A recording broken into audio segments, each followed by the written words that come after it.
Hello friends, you are watching commerce winner with Gaurav Verma. अगर आप अच्छा कुछ देख रहे हैं तो कॉमर्स विनर देख रहे हैं। इस वीडियो में बेटा आज मैं बहुत ज्यादा इंपॉर्टेंट टॉपिक लेके आया हूँ, एक नया चैप्टर जो आपके लिए बहुत ज्यादा इंपॉर्टेंट है, ठीक है, और एग्जाम ओरिएंटेड से भी बहुत ज्यादा इंपॉर्टेंट है। That is mean of admission of partner. बेटा कौन सा? Admission of a partner. ठीक है, आज ये हम सीखने वाले हैं बेटा इसके वीडियो के अंदर। Please keep watching, continue my video. इससे जरूर कोई ना कोई बेनिफिट आपको जरूर मिलेगा। उम्मीद रखता हूं कि आप इसका बेनिफिट जरूर उठाएंगे। ठीक है, चलो स्टार्ट करते हैं बेटा। Admission of A partner. सबसे पहली बात है कि ये होता क्या है, एडमिशंस का मतलब क्या होता है। ठीक है, मैं लिख देता हूं उसके बारे में। According to a section 31 of Indian partnership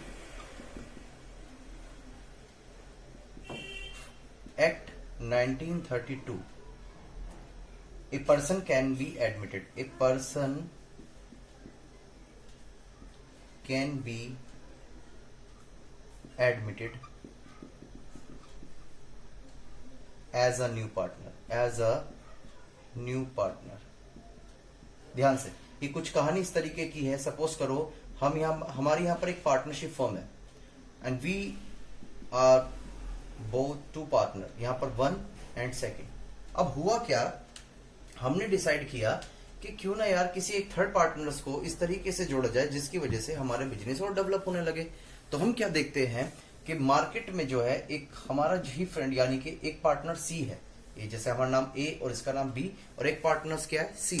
ठीक है, तो इसको हम जो है अपने पार्टनर्स बना लेते हैं।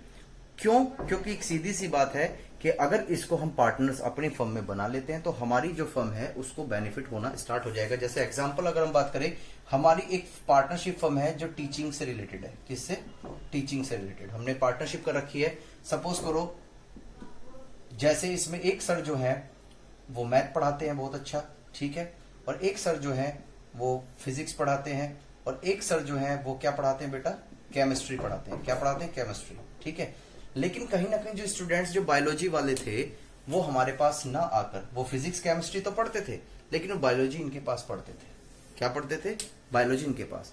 तो हमने डिसाइडेड किया कि कहीं ना कहीं कुछ स्टूडेंट इसमें ऐसे आते थे जो बायोलॉजी यहाँ पर पढ़कर ही चले जाते थे, वो हमारे पास नहीं आते थे। और कुछ स्टूडेंट ऐसे होते थे कि जो हमारे पास फिजिक्स केमिस्ट्री पढ़ते थे और बायोलॉजी यहाँ पर नहीं जाते थे। अब हमने सोचा कि हमारा भी नुकसान ना हो और यहाँ पर टीचर का भी नुकसान ना हो, तो हमने क्या काम करा, इनसे बातें करी कि सर आप हमारे यहाँ पर आइएगा, हम आपको ये बेनिफिट्स प्रोवाइड करेंगे। और एक टर्म्स एंड कंडीशंस हमने एक एग्रीमेंट आपस में बना लिया। तो बेटा वो जो एग्रीमेंट बनाया जाता है वो आप भी जानते हैं और मैं भी, उसे हम क्या बोलते हैं? डीड बोलते हैं। क्लियर हो गई बातें? और जैसे ही हमारे पास आए तो जो बच्चे इनके पास बायो पढ़ने आते थे अब वो हमारे यहाँ फिजिक्स केमिस्ट्री भी पढ़ने लगे। और जो स्टूडेंट्स हमारे यहाँ पर फिजिक्स केमिस्ट्री पढ़ते थे बस, तो वो उनके यहाँ पास बायोलॉजी पढ़ने स्टार्ट हो गया, जिसकी वजह से हमारी जो टीचिंग की जो क्लासेस थी उसमें ग्रोथ होने लगी और हमारा बिजनेस जो है वो अच्छी तरीके से चलने लगा। ठीक है, तो ये हम अकाउंट्स के स्टूडेंट हैं तो इस वजह से हम प्रैक्टिकल बातें करेंगे। तो यहाँ पर मैंने आपको बताया है अकॉर्डिंग टू सेक्शन 31, यानी कि बेटा इस सेक्शंस की बातें आती हैं तो यहाँ कहीं ना कहीं ये पता चल जाता है कि एक कानून लागू होता है। जैसे कानून यानी कि एक्ट 1932 ये क्या करता है? A person can be admitted as a new partner. कोई भी ऐसा पर्सन वो एडमिटेड हो सकता है किसमें? पार्टनरशिप फर्म्स में। ठीक है, यदि if it is so agreed in the partnership deed. अब मैं इसके बारे में लिखवा देता हूं कि वो पार्टनरशिप में किस तरीके से पार्टनर्स बन सकता है। तो इसी के नीचे आपको राइट डाउन करना है। तो पहला पॉइंट क्या है, ध्यान से सुनिएगा। दैट इज पहला point is if it is so agreed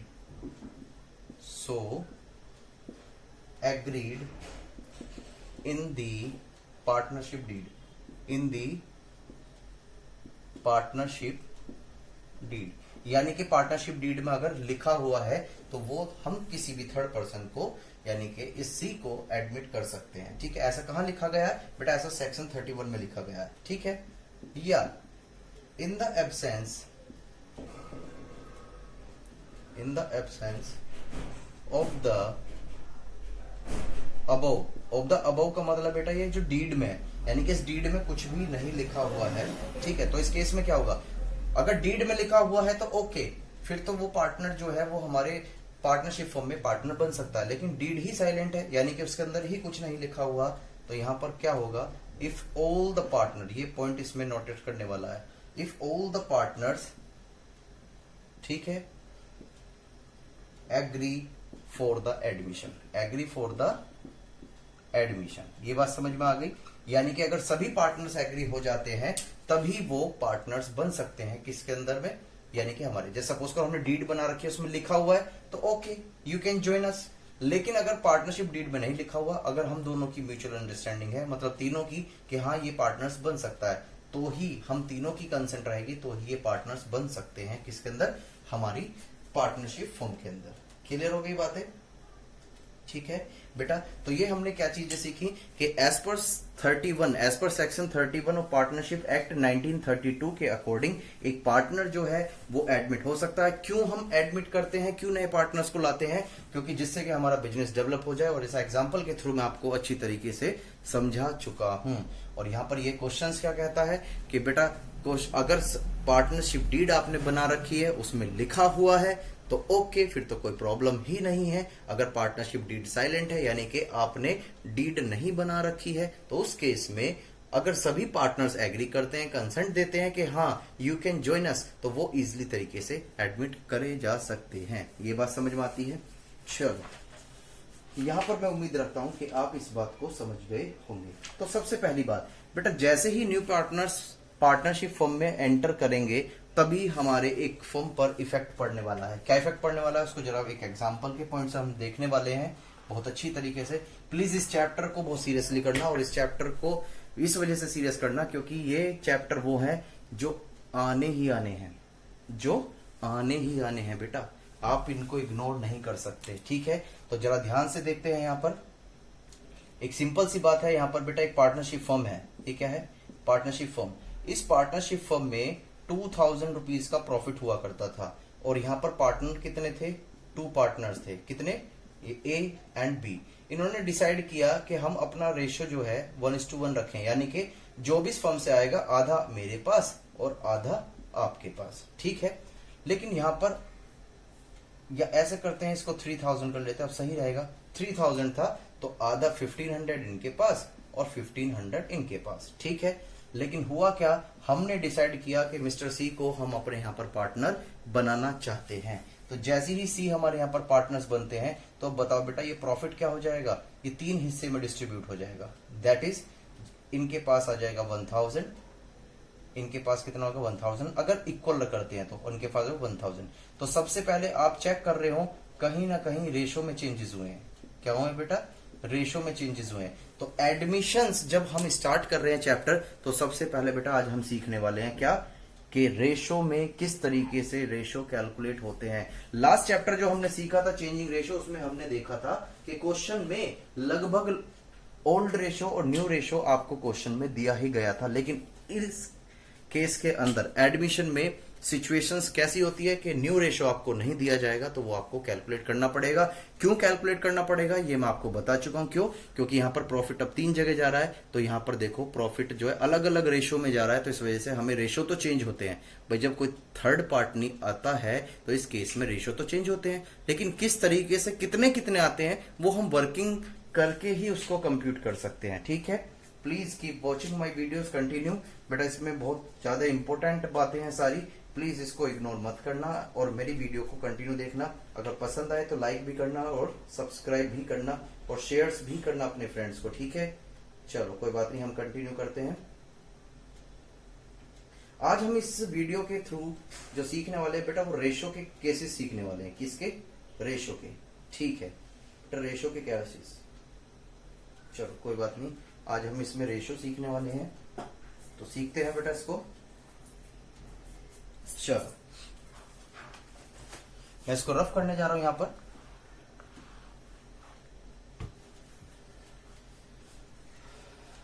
तो ध्यान से देखिए बेटा, ये केस मैं बनाता जा रहा हूं, आपको लिखने, that is the first case, case number 1।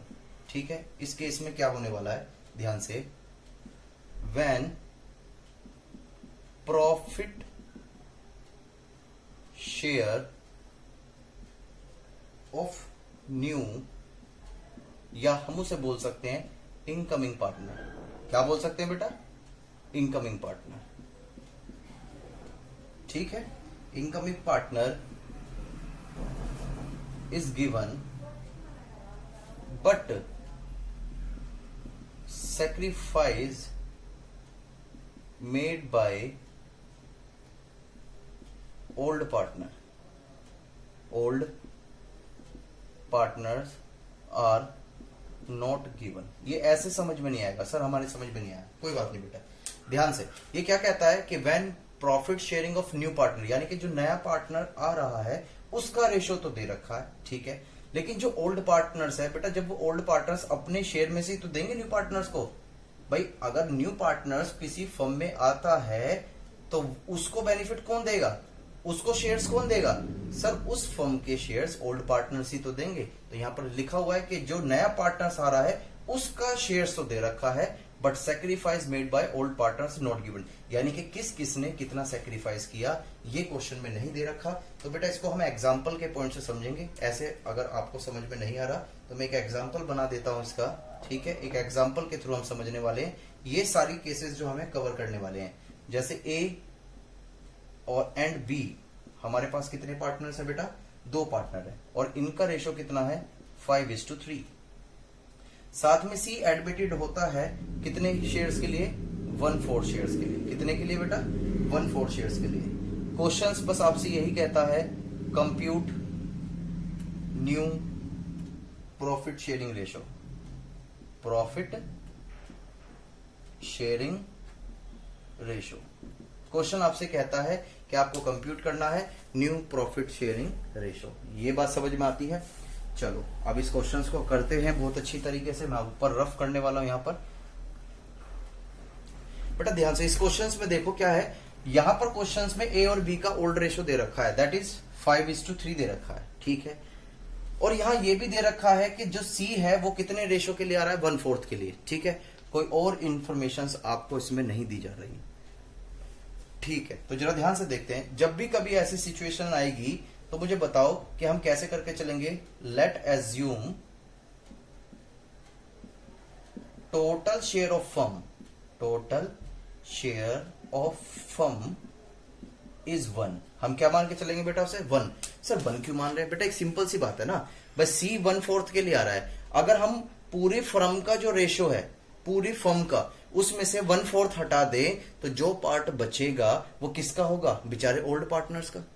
हाँ सर ये तो बिल्कुल सही कह रहे हो। तो बेटा कुछ इन्फॉर्मेशंस कैसे है, अगर क्वेश्चन में बस यही इन्फॉर्मेशंस दे रखी है, ये नहीं पता कि ए कितना सेक्रीफाइस कर रहा है, कितना दे रहा है सी को, बी कितना दे रहा है, तो इस केस में हम कैसे यूज करेंगे, ध्यान से बस ये इन्फॉर्मेशन है।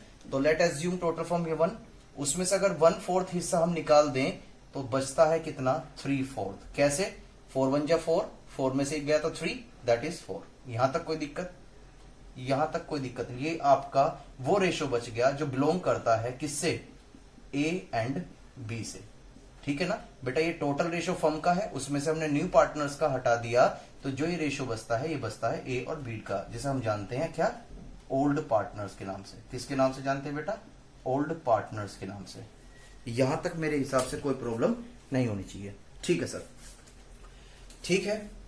तो बेटा जब ऐसी सिचुएशन होती है तो ये जो अपने पार्टनर्स हैं ए और बी, अपना जो हिस्सा बचा हुआ है ये वाला, इसको लेंगे, लेकिन किस रेशो में लेंगे बेटा, ये अपने ओल्ड रेशो में लेंगे। किस रेशो में, अपने ओल्ड रेशो में।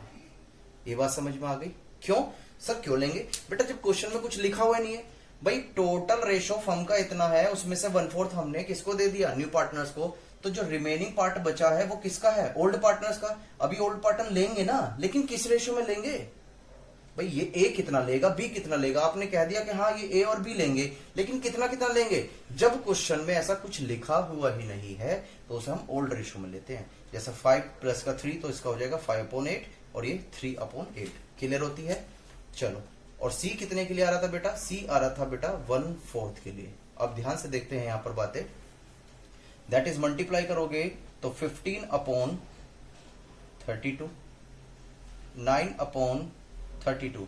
लेकिन ध्यान से बेटा, ये डिनोमिनेटर 32 है, ये 32 है, लेकिन ये 4 है, तो इसकी मल्टीप्लाई हमें किससे कर देनी चाहिए, 8 से, जिसका रेशो जो है वो क्या हो जाएगा, इक्वल हो जाएगा। क्या हो जाएगा बेटा, इक्वल हो जाएगा। ये बात समझ में आती है। सर ऊपर क्यों करा 1 से, बेटा एक सीधी सी बात है, जब आप डिनोमिनेटर को सेम करोगे तो ऊपर तो इफेक्ट पड़ने ही वाला है। हाँ, और हमारे पास वैल्यू भी नहीं है कि कितने से करें, इस वजह से हम ये एज्यूम कर लेते हैं नीचे से जो डिवाइड करने पाएगा वही ऊपर से आएगा। ठीक है, तो अब इसको हम क्या करने वाले हैं, यहां पर बस यहां पर रेशो कैसे कैलकुलेट हो जाएगा, 15/9:8। यहां पर this is your new ratio. बेटा ये क्या आ गया आपका, न्यू रेशो। तो मैं उम्मीद रखता हूं कि ये पॉइंट्स आपको समझ में आ गया होगा। सिचुएशन भी आपने समझ ली है, किस तरीके से इस क्वेश्चंस को करना है वो भी हम अच्छी तरीके से समझ चुके हैं। चलो जरा क्वेश्चंस फिर आगे की तरफ बढ़ते हैं, थोड़ा सा और टेक्निकल लेते हैं। यहां पर मैं इसको रफ करने वाला हूं। सिचुएशन ऐसी ऐसी है तो उसको क्लियर करते चलेंगे, कोई भी ऐसी घबराहट, बट बेटा इसको सीरियस लेना है आपको। यहां पर जो क्वेश्चंस में अब क्या कह दिया, यहां पर ध्यान से देखिएगा, ये एग्जांपल आपका 2 है। इस एग्जांपल नंबर 2 में क्या होने वाला है, ए है, बी है और सी है। ठीक है, that is ratio 3:2:1। Very good. और फिर इन्होंने एडमिट किया किसको, डी को, लेकिन डी इस बार जो है 10% लेके आ रहा है। ध्यान से सर ये तो बड़ी चिंताजनक बात होगी। अगर यहां पर क्लियर इसका रेशो दे दिया जाता तो हम लेट एज्यूम 1 वाली सिचुएशन मान के कर लेते। बेटा इसमें घबराने वाली क्या बात है, देखो ध्यान से, जब परसेंटेज हट जाती है तो हम उसको डिवाइड बाय 100 कर देते हैं, और 0 से 0 हो गया तो कितना आ गया, 110। और सर ये तो बहुत आसान सा आ गया। तो बेटा अब इसको हम क्या कर लेते हैं, इसका आंसर इसको यानी कि सोल्व कर लेते हैं। इसको क्या कर लेते हैं बेटा, सोल्व। कैसे, late assume total ratio of firm is 1/10। Ratio कितना बच गया, 10 × 10 माइनस का यानी कि 9/10। फिर मैंने वही बात करी कि बेटा ये जो है, ये मैं वैसी ब्रैकेट लगा रहा हूं, इसे अलग तरीके से मत लेना कि माइनस के पॉइंट ऑफ व्यू से ले ले, बस ये मैं एक ब्रैकेट लगा रहा हूं जिससे कि, चलो मैं ऐसा ब्रैकेट भी नहीं लगाता, कुछ बच्चे समझाएंगे। बेटा ये किसका है, ओल्ड पार्टनर्स का। ये किसका है बेटा, ओल्ड पार्टनर्स का। क्लियर, फिर से वही सिचुएशन हो जाएगी। अब ए, बी और सी और नया पार्टनर डी। ये 9 जो उसका 9/10 है, इसको किस रेशो में लेने वाले हैं, जब क्वेश्चन साइलेंट है। और ये कितने के लिए आया है, यहां पर आया 110 के लिए।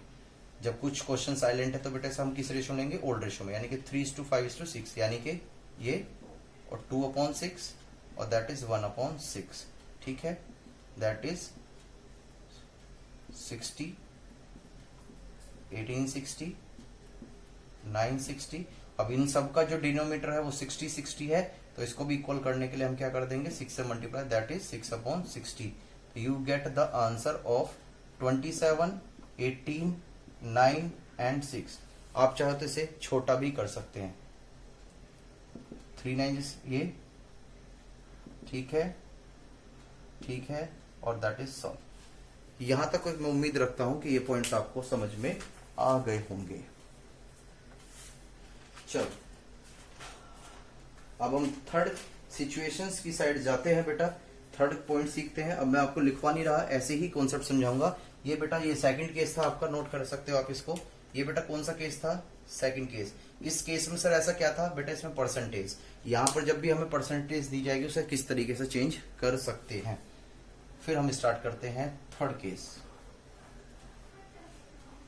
लैंग्वेज कुछ भी आ सकते हैं, पॉइंट्स यही रहेंगे, कंसेप्ट यही रहेंगे, ये कभी नहीं बदलने वाले।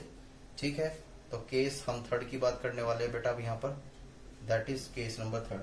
फिर से देख लेते हैं, ए और बी यहाँ पर पार्टनर्स दे रखे हैं। ठीक है, इस बार इनका ओल्ड रेशो कुछ भी नहीं दे रखा। ठीक है बेटा, याद रखना जब क्वेश्चन साइलेंट होता है, यानी कि if deed is silent about the ratio, we will assume assume equal ratio. क्या मान के चलेंगे बेटा? Equal ratio. ध्यान से ये पॉइंट है यहां पर समझने वाला। We will assume the equal ratio. Clear हो गई? यहां पर ए और बी दे रखा है, ठीक है, तो जब कुछ नहीं कह रखा तो इक्वल मान लिया। सी पार्टनर्स आता है कितने के लिए? 1/4 शेयर्स के लिए, ठीक है। लेकिन सर ये भी बहुत सिंपल है। नहीं बेटा, ये सिंपल नहीं है, इसमें थोड़ी सी बातें इन्होंने चेंज कर दी। इन्होंने चेंज क्या कर दिया? इन्होंने कह दिया क्या, ए और बी है और ये क्या है? सी। इन्होंने कहा ए और बी ने कि जो रिमेनिंग बैलेंस बचेगा, यानी कि रिमेनिंग रेशो, जो रिमेनिंग रेशो बचेगा, they will take in 2:1 ratio. यानी कि जो इनका रेशो बचता है ओल्ड पार्टनर से जो बिलोंग करता है उसको ये इस रेशो में बोलेंगे। लास्ट क्वेश्चन में कुछ नहीं दे रखा था, इस वजह से हमने उनके ओल्ड रेशो में लिया, लेकिन इसमें बेटा 2:1 दे रखा है तो हम इसे ही रेशो में लेके चलेंगे। तो सोल्व करते हैं इस क्वेश्चन को ध्यान से बेटा। इसे क्या करते हैं हम? सोल्व। तो यहां पर देखते हैं, late assume total ratio, that is total ratio of firm. Firm का टोटल रेशो क्या? 1। इसमें से माइनस करेंगे 1/4, तो दैट इज आ जाएगा 3/4। क्लियर हो गई बातें? अब ये जो है ये किससे रिलेटेड है बेटा? ये ओल्ड पार्टनर से रिलेटेड है। किससे रिलेटेड है?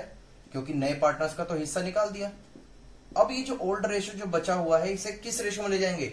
लास्ट क्वेश्चन में ये इंफॉर्मेशन आपको नहीं दे रखी थी तो इस वजह से हमने ओल्ड रेशो में ले लिया था, लेकिन यहां पर बोल क्लियर कह दिया कि हम जो अपना रेशो लेने वाले हैं वो भैया हम लेने वाले हैं किस रेशो में? 2:1 में। तो ध्यान से देखें इसे किस तरीके से लेंगे, दैट इज 2/3 और दैट इज 1/3। और सी कितने के लिए आ रहा था? 1/4 के लिए। तो यहां पर 6/12, 3/12।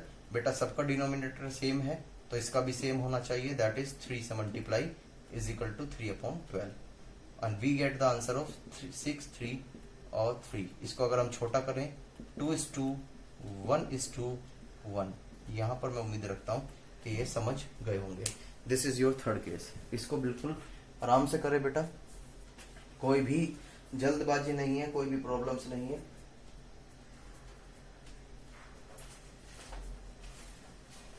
करिएगा प्लीज इसको।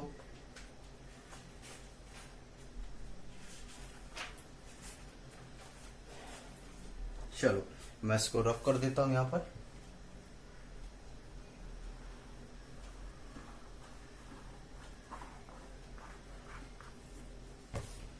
अब कुछ और भी तरीके से दिया जा सकता है। मैं एक एग्जांपल और ले लेता हूं बेटा यहां पर। ये बस सिचुएशन से इन सिचुएशंस को कवर करना हमें। ए है और कितने पार्टनर से बेटा? बी है। इनका रेशो दे रखा है 5:4, ठीक है। इन्होंने फिर को सी को एडमिट किया है कितने शेयर्स के लिए? 1/10 के लिए, ठीक है सर, वेरी गुड। और क्वेश्चंस में क्या कह दिया? क्वेश्चंस में कहता है कि इस बार सी कह रहा है, ध्यान से, इसमें सी कह रहा है किससे? ए से, और सी किससे कह रहा है? बी से। क्या कहता है वो? कि जो मैं अपना जो रेशो है ना ये वाला, ये इक्वल लूंगा किससे? दोनों से, यानी कि बराबर बराबर लूंगा। तो यहां पर ये सिचुएशंस बेटा बदल गई। ध्यान से, यहां पर ए और बी का ओल्ड रेशो दे रखा है और ये यहां पर क्या है बेटा? सी। सी कितने शेयर्स के लिए आया? 1/10 के लिए आया, लेकिन इसमें एक इंफॉर्मेशन दे दी कि सी खुद कह रहा है कि भाई ए से मैं लूंगा 1/5 या वो सॉरी 1/2, अपने हिस्से का 1/2 लूंगा। बी से भी कितना? 1/2 लूंगा। यानी कि यहां पर जो है सिचुएशंस बदल गई। यानी कि जब ऐसा केस बनेगा तो यहां पर बेटा हमें निकालने पड़ेंगे सरेंडर शेयर्स। क्या निकालने पड़ेंगे? Surrender shares. जैसे आप मूवी में देखते हो कि जब सामने पुलिस एनकाउंटर कर रही होती है तो सामने वाले व्हाइट रुमाल से व्हाइट फ्लैग उठाते हैं और बताते हैं कि वी आर द सरेंडिंग, हम क्या कर रहे हैं? सरेंडर कर रहे हैं। तो वो अपनी मर्जी से देना होता है। यहां पर सी मांग रहा है तो जब पार्टनर बन रहा है तो इनकी भी तो कंसेंट होगी ना। तो अब ये क्या करेंगे? अपने में से कुछ हिस्सा जो देंगे, क्योंकि वो सी मांग रहा है किससे? ए से, और बी से कितना मांग रहा है? आधा इससे और आधा इससे। किसका? अपने रेशो का। तो बेटा इस केस में सबसे पहले निकलेगा सरेंडर शेयर्स। ए और बी क्या करेंगे? सरेंडर। तो कैसे सरेंडर करेंगे इस चीज को देख लेते हैं जरा। यहां पर जो उसका रेशो है कितना सरेंडर हो गया बेटा? That is 1/20। और बी का कितना सरेंडर हो गया? वही बिल्कुल सेम अगर हम बात करें, दैट इज 1/20। क्लियर है? ये बातें समझ में आ रही होंगी? Very good. अब बेटा इस केस में, इस सिचुएशन में अगर आपको न्यू रेशो निकालना है तो यहां निकालना पड़ेगा क्या, ओल्ड रेशो माइनस का सरेंडर रेशो, ओल्ड माइनस का सरेंडर रेशो। क्लियर? तो कैसे निकालते हैं, बहुत सिंपल है, कोई भी ज्यादा टफ नहीं है। ओल्ड रेशो कितना है बेटा, 5/9, दैट इज 4/9। इसमें से इन्होंने कितना दे दिया 120, इन्होंने कितना दे दिया 120, तो अब निकल जाएगा यहां से हम इसको कैलकुलेट कर सकते हैं। देखो यहां से कोई भी ऐसी सेम फिगर सेम उससे नहीं लेस हो सकती, तो इसकी हम मल्टीप्लाई करके कॉमन वैल्यू बना लेते हैं, यानी कि इसकी इसमें हमने मल्टीप्लाई करके 180, 250 की मल्टीप्लाई करेंगे इसमें तो 100 आ जाएगा, इसकी इसमें मल्टीप्लाई करेंगे तो 9, that is we get the answer of 91/180। ठीक, यहां पर भी हमने ऐसे किया 180 और ये आ गया तुम्हारे 80 माइनस का 9, दैट इज 71/180। यहां तक भी उम्मीद क्लियर नजर आ रही है, कोई भी ऐसी प्रॉब्लम मुझे नहीं दिख रही। ठीक है, अब बेटा जो सी है वो कितने के लिए आया था, 1/10 के लिए। जब इसका डिनोमीटर 180 है, इसका डिनोमीटर 180 है, तो क्या करें, इसकी भी मल्टीप्लाई किससे कर दें, 18 से, तो दैट इज 18/180, 18/180। तो उसका रेशो आ जाएगा 91:71:18, that is your simple answer. मैं उम्मीद रखता हूं कि यहां तक पॉइंट्स आपको समझ में आ गए होंगे। क्लियर है बेटा, कोई दिक्कत तो नहीं हो रही? सिंपल सी बातें चलते हैं, बहुत इंपॉर्टेंट टॉपिक्स पे बात कर रहे हैं इस बार हम। इस टॉपिक को बहुत ही कंटिन्यू मेंटेन करके रखना है आपको। चलो, क्या कुछ और भी देखें? चलो एक केस और देख लेते हैं। ठीक है, एक केस और देख लेते हैं बेटा, ये कर रहा हूं मैं रफ इसको।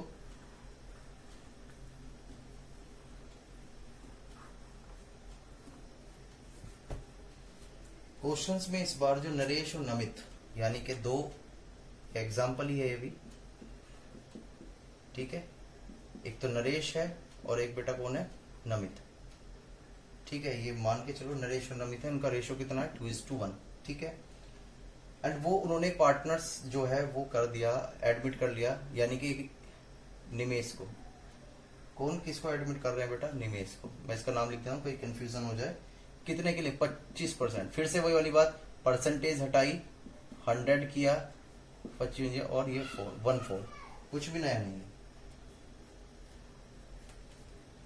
अब क्वेश्चन ने कह दी कि देखो ध्यान से, अब ये क्या कहता है, फिर इनसे कहता है कि साहब मैं आपसे लूंगा अपना रेशो का हिस्सा, लेकिन किस किस रेशो में लूंगा, मैं लूंगा आपसे 3K में और इसके में 2K में। ठीक है, कोई दिक्कत नहीं है, हमें क्या परेशान। तो जब फिर से यही सिचुएशन आ गई तो सबसे पहले क्या कैलकुलेट करो बेटा, सरेंडर शेयर्स। क्या कैलकुलेट करने हैं, सरेंडर शेयर्स, यानी कि N और N कितना सरेंडर करेंगे। ध्यान से, इनका ओल्ड रेशो क्या है 2/3, क्या ऐसे नहीं, ध्यान से समझो। ये जो ओल्ड पार्टनर्स है किसको सरेंडर कर रहे हैं, निमेश को। कितना भाई, जब निमेश आ रहा है वो कह रहा है कि मेरे शेयर्स का आप दो 3/5 और आप दो 2/5। कैसे बेटा, ये जब 3:2 लिखा होता है इसका मतलब 3/5, ये 3/20 और that is 2/20। This is your surrender shares. फिर से वही बेटा, अगर हम कंप्यूट करते हैं क्या, new profit sharing ratio, new profit sharing ratio, तो कैसे कैलकुलेट होगा, N N N। ध्यान से, इनका ओल्ड रेशो कितना है 2/3, 1/3। इसमें से माइनस कर देंगे हम क्या, कि इन्होंने कितना सरेंडर किया है, दैट इज 20। क्या ये कट जाएंगे इससे, नहीं, तो इसमें से हमें इसकी मल्टीप्लाई करके यहाँ 60 लेना पड़ेगा। यहाँ जाएगा 40, यहाँ जाएगा माइनस का 9, दैट इज 31/60। फिर यहाँ जाएगा 60, दैट इज 20 माइनस का 6, दैट इज 14/60। और फिर से वही वाली बात है, ये 1/4 के लिए आ रहा था, डिनोमीटर सेम होना चाहिए, दैट इज 60 और 60, तो we will the compute it 15, तो हमारे पास आ गया 15/60। तो हमारा रेशो कितना हो गया बेटा, 31:14:15। उम्मीद रखता हूं कि ये भी आपको समझ में आ गया होगा। कोई भी इतनी प्रॉब्लम्स मेरे हिसाब से इसमें नहीं होनी चाहिए, बट नेक्स्ट वीडियो में हम जो है इन्हीं रेशो को कंटिन्यू करेंगे जब तक हम सारे अपने कंसेप्ट क्लियर नहीं कर लेते। एक क्लास और रेशो की लगने वाली है, देन उसके बाद वी विल द कंटिन्यू। हम क्या करने वाले हैं, कंटिन्यू करूंगा मैं किस चीज को लेकर, एडमिशंस को लेकर। ठीक है बेटा, तो इससे सीरियस रहें बिल्कुल। तब तक के लिए bye bye and thank you watching my videos. आप जिसको नीचे नहीं दिख रहा, मैं नीचे भी दिखा देता हूँ बेटा, अब दिख गया होगा क्लियर। ठीक है, तब तक के लिए bye bye and thank you.